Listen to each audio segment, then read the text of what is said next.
क्या आप जानते हैं हमारा शरीर सबसे तेज कब बदलता है? बचपन में नहीं, वो होता है आपके जिंदगी के पहले कुछ दिनों में, जब एक जाइगोट बिना बड़े सुपर फास्ट स्पीड से खुद को हजारों सेल में बांट लेता है, जिसे कहते हैं क्लीवेज। क्लीवेज का मतलब होता है रैपिड सेल डिवीजन। यहाँ सेल बढ़ता नहीं है, बस इसका नंबर बढ़ता जाता है। क्लीवेज डिपेंड करता है इसके अंदर मौजूद यौग के अमाउंट पर। अगर पूरा एक डिवाइड हो जाता है तो उसे होलोब्लास्टिक या कंप्लीट क्लीवेज कहते हैं। अगर सिर्फ ऊपर का पार्ट डिवाइड हो उसे मीरोब्लास्टिक या इनकम्प्लीट क्लीवेज करते हैं। एक होता है रेडियल क्लीवेज, इसमें कोशिका एक दूसरे के ठीक ऊपर व्यवस्थित होते हैं। इसमें विभाजन का कोण 90 डिग्री होता है, जिससे एम्ब्रियो में एक पहिए जैसी रेडियल सिमेट्री दिखती है। ये मुख्य रूप से स्टारफिश और इकाइनोडर्मेटा में पाया जाता है।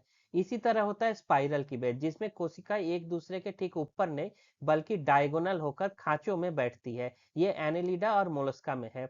योग्स डिस्ट्रीब्यूशन भी इंपॉर्टेंट है। एक होता है आइसोलेथिसल, इसमें योग बहुत कम होता है और पूरे सेल में समान रूप से फैला होता है। इसी वजह से इनमें पूरा एक पूरी तरह विभाजित होता है, जिसे होलोब्लास्टिक क्लीवेज कहते हैं, जैसे इंसान और मैमल्स में।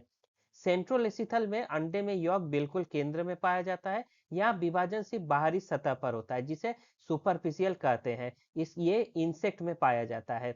कुछ अलग टाइप के भी होते हैं, जैसे बाइलेटरल क्लीवेज, जो एम्ब्रियो को बाएं और दाएं हिस्सों में एक दूसरे के मिरर इमेज यानी बिल्कुल एक जैसा होता है। ये मुख्य रूप से ट्यूनिकेट में होता है। डिस्प्लेस रेडियल क्लीवेज होता है, इसमें यौग की अधिकता के कारण ऊपर की कोशिकाएं नीचे वाली कोशिकाओं के मुकाबले में छोटी हो जाती है। ये रेडिकल का ही एक रूप है। ये फ्रॉग में पाया जाता है।